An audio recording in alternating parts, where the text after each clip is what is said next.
പടനിലത്ത മണ്ണ് വിറപൂണ്ടത് യുദ്ധത്തിൻ്റെ ഭീകരതയിലായിരുന്നു. രാജാക്കന്മാരുടെയും നാടുവാഴികളുടെയും അധികാരമോഹങ്ങളും തീരാപ്പകയുടെ കുടിപ്പകകളും പരസ്പരം ചോരയൊഴുക്കി ഒരു ഇരുണ്ട കാലം. വാളേറ്റി വീണ മനുഷ്യരുടെ നിലവിളികളും ചതുപ്പിൽ കലർന്ന ചോരപ്പുഴകളും മാത്രം ബാക്കിയായ ഒരു വിനാശകരമായ അവസ്ഥ. എന്നാൽ സർവനാശം വിതയ്ക്കുന്ന ആ യുദ്ധത്തിൻ്റെ വിനാശത്തിൽ നിന്നും നമ്മുടെ പൂർവികരായ കാരണവന്മാർ ഒരു വലിയ സത്യം തിരിച്ചറിഞ്ഞു. പകയല്ല, പടപൊരുതലല്ല ഈ നാടിനാവശ്യം, ശാന്തി നിറഞ്ഞ സമാധാനമാണ് എന്ന്. അന്ന് ആയുധങ്ങൾ താഴെ വെച്ച് പരസ്പരം കൈകൊടുത്ത് സന്തോഷത്തോടെ അവർ ആ ശത്രുത അവസാനിപ്പിച്ചു.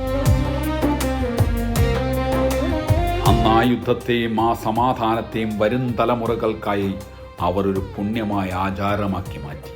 അതെ, വിനാശത്തിൻ്റെ മണ്ണിൽ നിന്നും ശാന്തിയുടെ വിളംബരമായി പിറവികൊണ്ടതാണ് നമ്മുടെ ഈ പുണ്യ പടനിലത്തെ ഓച്ചിറക്കൾ. മിഥുനമാസത്തിലെ കരിമുകിലുകൾ ഭൂമിയിലേക്ക് പെയ്തിറങ്ങാൻ വെമ്പുന്ന വേള. കാറ്റിലും കാർമേഘത്തിലും കുതിർന്ന നമ്മുടെ സ്വന്തം ഓച്ചിറപ്പടനിലം. പെയ്തു തോരാത്ത ഇടവപ്പാതിയുടെ തണുപ്പിലും ആവേശത്തിൻ്റെ കനലുകളെരിയുന്ന പോരാളികളുടെ നെഞ്ചകം കാലമേൽപ്പിച്ച വീരചരിത്രത്തിൻ്റെ മൺതരികൾ കാറ്റിൽ പറക്കുന്ന ഈ പുണ്യഭൂമി, അവിടുത്തെ ഹൃദയതാളമാണ് ഓച്ചിറക്കളി. അവിടെ ആയുധമുനകളുടെ കൂരമ്പുകളല്ല, പകരം ആത്മവിശ്വാസത്തിൻ്റെ കരുത്തുറ്റ ചുവടുകൾ മാത്രം. പരബ്രഹ്മത്തിൻ്റെ പടനിലത്ത് കരയിലും വെള്ളത്തിലും ചോര തിളയ്ക്കുന്ന ആവേശത്തോടെ പോരാളികൾ പടപൊരുതുമ്പോൾ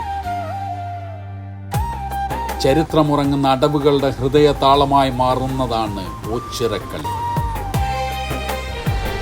വലിയ യുദ്ധങ്ങളുടെ ചോരപ്പുഴകളല്ല, സമാധാനത്തിൻ്റെ സന്ദേശമാണ് ഈ പടനിലം ലോകത്തിന് കാട്ടിക്കൊടുക്കുന്നത്. അതുകൊണ്ട് തന്നെയാണ് കളിമണ്ണിൽ ചടുലതയോടെ ചുവട് വെക്കുന്ന ഓരോ പോരാളിയും ഈ നാടിൻ്റെ കളിപ്പെരുമയെ നെഞ്ചോട് ചേർത്ത് വെക്കുന്നത്. ചരിത്രമുറങ്ങുന്ന അടവുകളുടെ ഹൃദയതാളമായി പടനിലത്ത് ചെറുപ്പള്ളി തീർക്കുമ്പോൾ അത് വെറുമൊരു കളിയല്ല. ലോകത്തിന് ഈ പടനിലം കാട്ടിക്കൊടുക്കുന്നത് സമാധാനത്തിൻ്റെ വിജയമാണ്. അതെ, ആ ദീർഘവീക്ഷണത്തിൻ്റെ കളിപ്പെരുമയെ നെഞ്ചോട് ചേർത്ത് പിടിച്ചതാണ് വീണ്ടും പടം